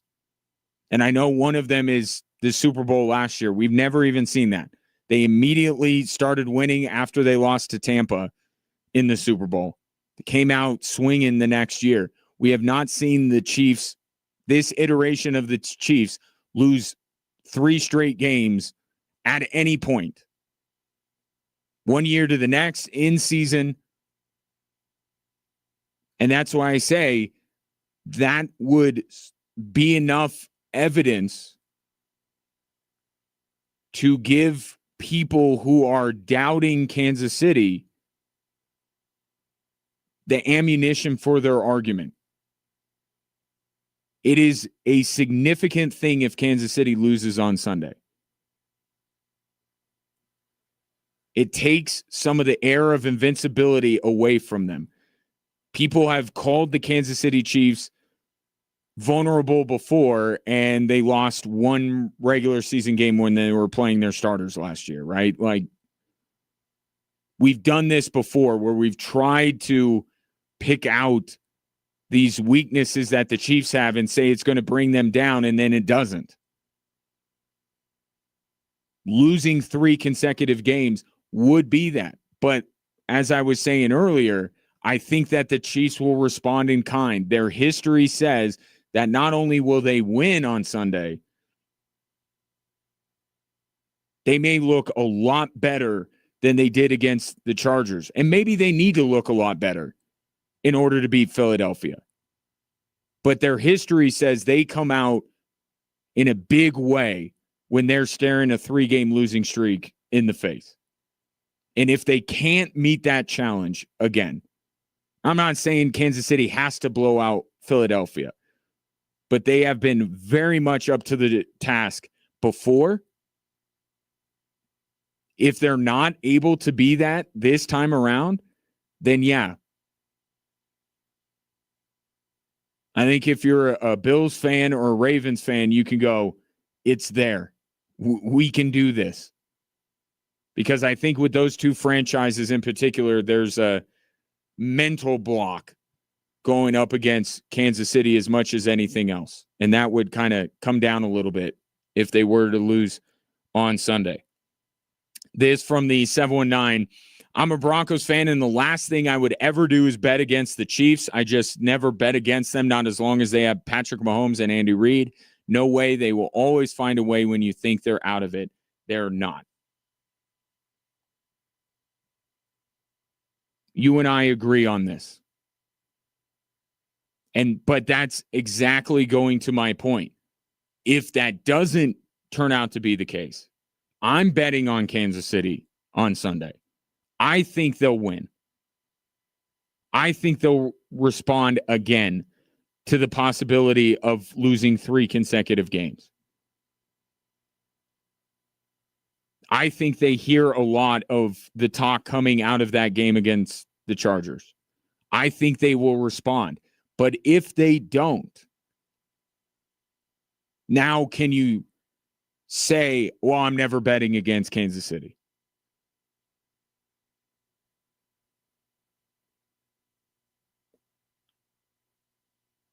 I think you can say I'll bet against Kansas City if they lose on Sunday. I don't think they lose on Sunday, but if they do, it is I think it'll be open season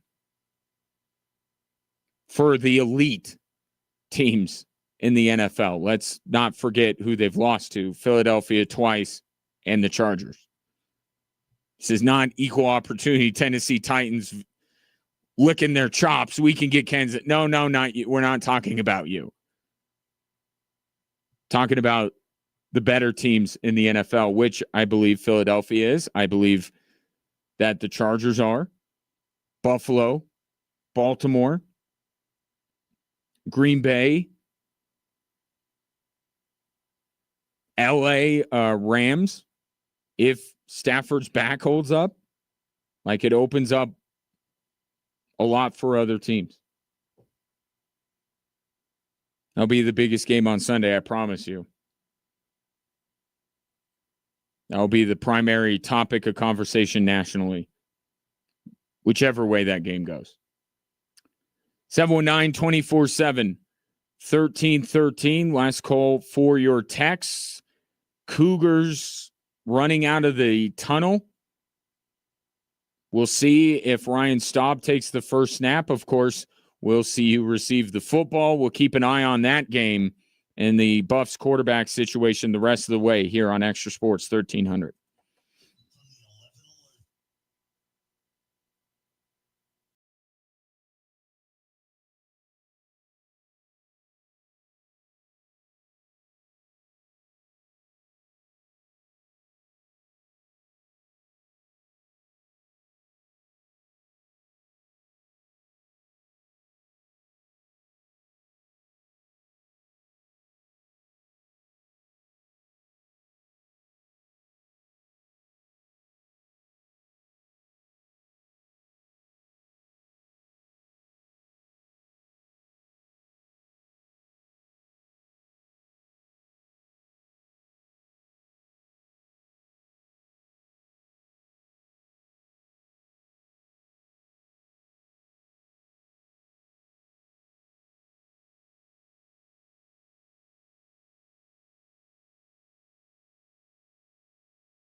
It is indeed Ryan Staub who leads the Buffs out onto the field. And his first pass is a completion on a slant route after a negative run play on first down. The Colorado Buffaloes have a third down and short on their first drive against Houston. And I mentioned earlier, Houston, how good they've been against the run. They're going to commit to stopping the run. That's going to be their game plan. They're going to make Ryan Staub beat them. And you saw, if you are watching and at home listening to the show, saw that on the first play of the game. 4 or 5 red jerseys swallowing up the Buffs ball carry on first down. It'll be a 3rd and 2 as they run Staub out of the shotgun here. Not doing play-by-play, but while Ryan Staub's on the field, it's of interest, and it's a little tricky. Micah Welch on the run out of the gun gets the Buffs a first down. Man, if the Buffs can get that run game going, and I feel like we've been talking about the Buffs and their run game since the minute Deion Sanders got to Boulder. If they can get the run game going tonight, man, that would help out Ryan Staub tremendously. Positive run play to get the Buffs at first down. They run it again. So we'll keep an eye on it. I think we've established that the team with the most to lose this weekend in the NFL is Kansas City. That air of invulnerability would be taken down if they were to lose 3 games in a row for the first time under Andy Reid and Patrick Mahomes, or with that tandem. As Staub completes another pass over the middle. So Ryan Staub running the offense. This is what the thought was, that Staub runs Shermer's offense better than perhaps Caden Salter does, or even maybe Shedeur Sanders for that matter. Doesn't mean he's better, just better fit for the scheme.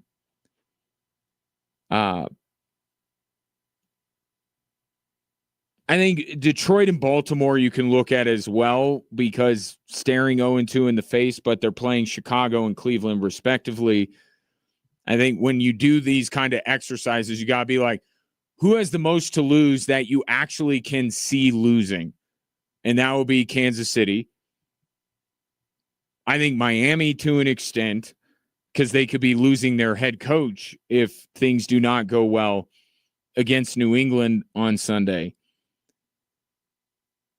But really, outside of that, I don't know that there are a lot of teams with things to lose on Sunday. I'll tell you one team that has a chance to gain maybe more than anybody else. Anybody got a Jets ticket for Sunday? Anybody? Bueller? I know the Jets lost week 1 to petty Aaron Rodgers. And when Aaron Rodgers is petty, the best happens. But that Jets team, even in a loss, with that offense and the way they were able to move the ball against TJ Watt and Cam Hayward and that Steelers defense, I think a lot of people are looking at the Jets and like, okay, is there something here? If they can put up a good effort against the Buffalo Bills at home,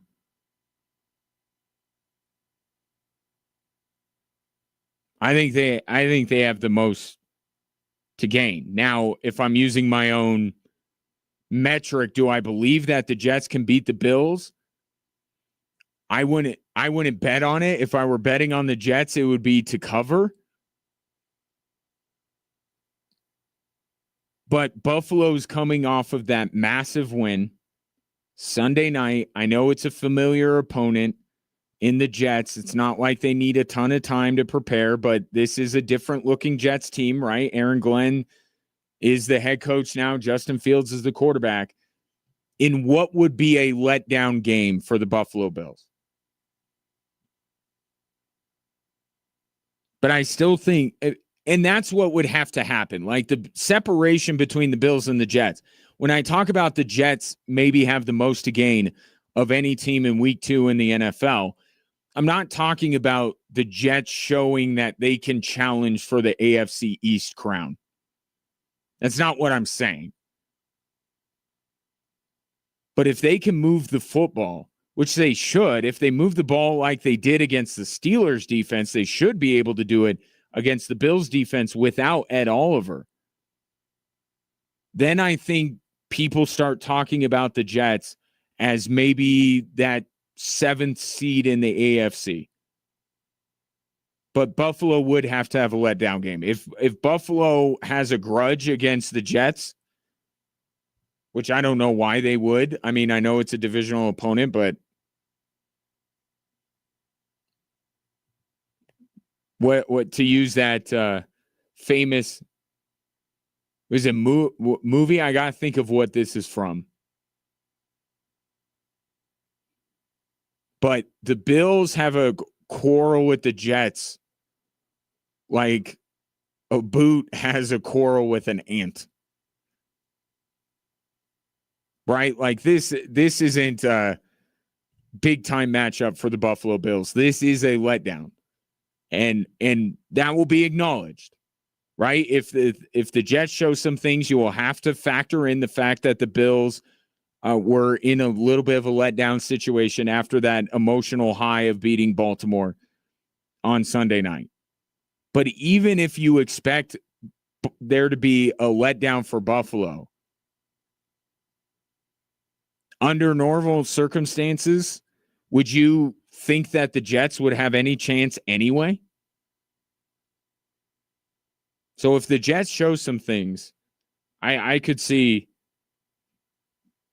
them starting to shovel some coal into the steam engine of the Jets hype train. But to be fair,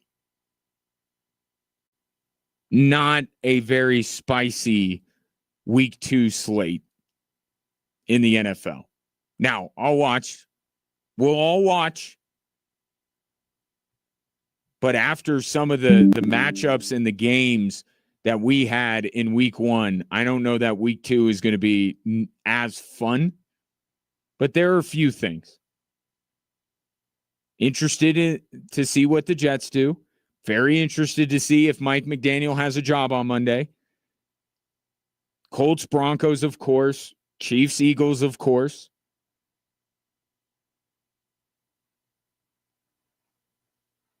Mac Jones, Spencer Rattler, that do anything for you? I forgot to include Spencer Rattler in the second-year quarterback conversation that we've been having. My apologies. DK Metcalf revenge game. He doesn't even call it a revenge game.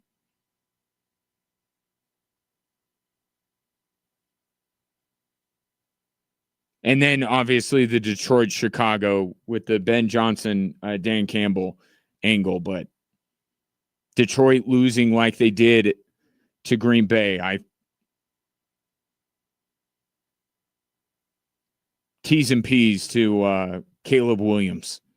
Because I think Aiden Hutchinson is going to be all over that guy all afternoon. Buffs, promising start to the drive, ended up sputtering. They had to punt, and now they've got Houston pinned up against its own end zone. So not a great first drive from Ryan Staub. Completed a couple passes, but ultimately Buffs never really threatened Houston and ended up punting the ball away. I'll say this about Deion Sanders. He knows how to keep you glued to your television set because I don't know for sure that Ryan Staub will be the quarterback on drive number 2. You got to watch this whole game from start to finish. I didn't even talk about the problems that Connor Wegman could present the Buffs defense, which is a little bit. Connor Wegman's good quarterback. Completes, pass out, gets Houston a little bit of breathing room here. What else have we got? Tomorrow night, Switchbacks on the road. Just a brief one-match road trip. They're going to be in Tampa after these 2 big wins. This is really 3 road points that are out there. Tampa has struggled this season. I think the Switchbacks should be going into Florida fully expecting to take away 3 points. One bit of news on the Switchbacks front for you if you're an interested party. Adam Beaudry has been recalled by the Colorado Rapids, so I can't imagine this wasn't in the cards, given that Christian Herrera got a start. Even if Beaudry was not on international duty, I could have seen Christian Herrera maybe getting a start.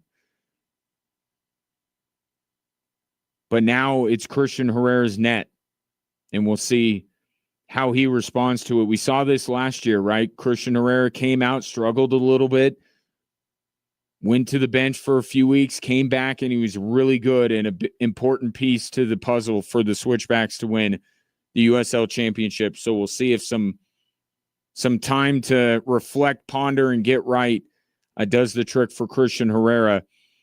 That game will kick off at 5:30. Roland and I will be on the air 30 minutes prior. College football fans, Georgia, Tennessee. That do anything for you? That's probably the highest profile matchup that we got. I'm interested in USF. I'm in on the Bulls. Started the season with an absolute blowout of Boise State. And then they take advantage of a paycheck game and get another win, and now they're taking on Miami. I'm really interested in that game. I think Miami is, watching them against Notre Dame, they're really talented. So there will be no shame if the Bulls don't beat the Hurricanes. Miami's really good. Man, their roster is loaded. Other college football games, Notre Dame, Texas A&M. I thought C.J. Carr played very well in the second half against Miami. I thought he showed some signs, so we'll see if he can carry that over. And then, of course, you got Air Force, Utah State. 7:45, late one tomorrow. I'll be up watching it. Talk to you on social media for that one. Houston driving. Hit a big pass play on the sideline, and now they're in plus territory around the 35 as they're looking to take the early lead on CU and their quarterback, Ryan Staub. We'll continue that conversation on social media if you want, at Gingerly Tweets. I'll be watching the game once I sign off here.